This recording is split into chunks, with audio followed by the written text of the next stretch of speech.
A deadly flash flood has swept through Nepal, killing at least 95 people and leaving nearly 400 missing, including 105 Indian tourists. The flash floods ripped through the Raswa district after a suspected glacial lake outburst in Tibet sent a raging current down the Bhotekoshi River. The flash floods, which originated after a glacial burst in Tibet, tore through the Raswa district in northeastern Nepal. The water then surged through the Bhotekoshi River, swallowing everything in its path within minutes. The raging current swept through the district's Raswa, Dhading and washed away homes, bridges, hydropower projects. While the human toll of the tragedy is far from being ascertained at the moment, nearly 400 tourists are missing after these flash floods.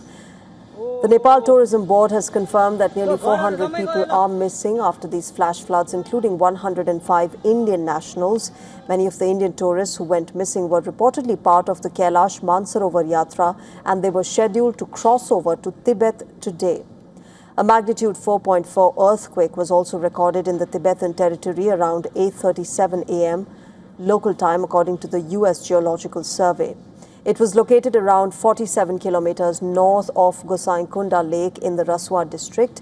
This earthquake occurred on the Tibetan side around the same time as the suspected glacial lake outburst.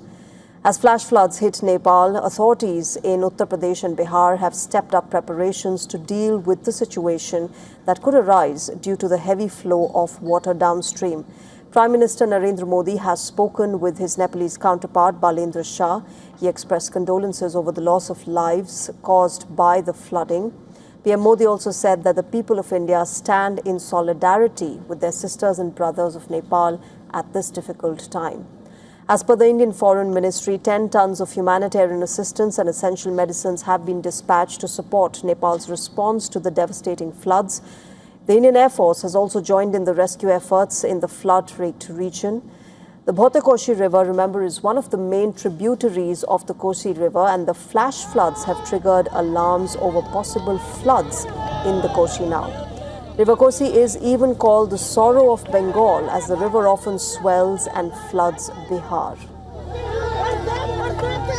So that tragedy, of course, has engulfed Nepal today, particularly the regions of Nosua and Dhading, where this tragedy took place. At the moment, as we speak, the relief and rescue operations are underway. 105 Indian nationals remain missing at the moment, many of them from the southern state of Tamil Nadu. But as we speak, there are authorities that have pressed in relief and rescue efforts. India has also sent in relief material. The Indian Air Force continues to be on standby as we speak for any assistance that Nepal might need from India. These visuals have been coming in from this morning when the news broke of this immense tragedy. Let me go across to my colleague Siddhant Sibbal. He's editor Foreign Affairs at WION. He's joining us with more details. Siddhant, extremely tragic situation in Nepal. But as always, India responding first, following its neighborhood first policy and sending in relief material for the Nepal authorities. Well, yes, this is a significant development, and it was also unexpected lines.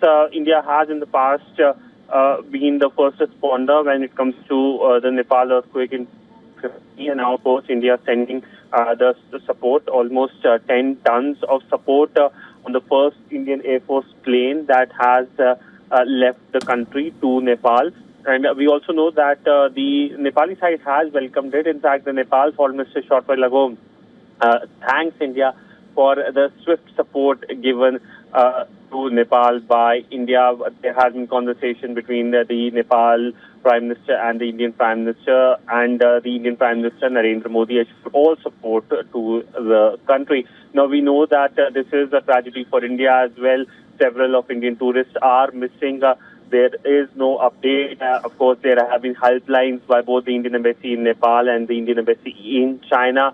Many of these tourists were pilgrims going to Kailash Mansarovar. So it is a tragedy of epic proportion impacting India, Nepal and China.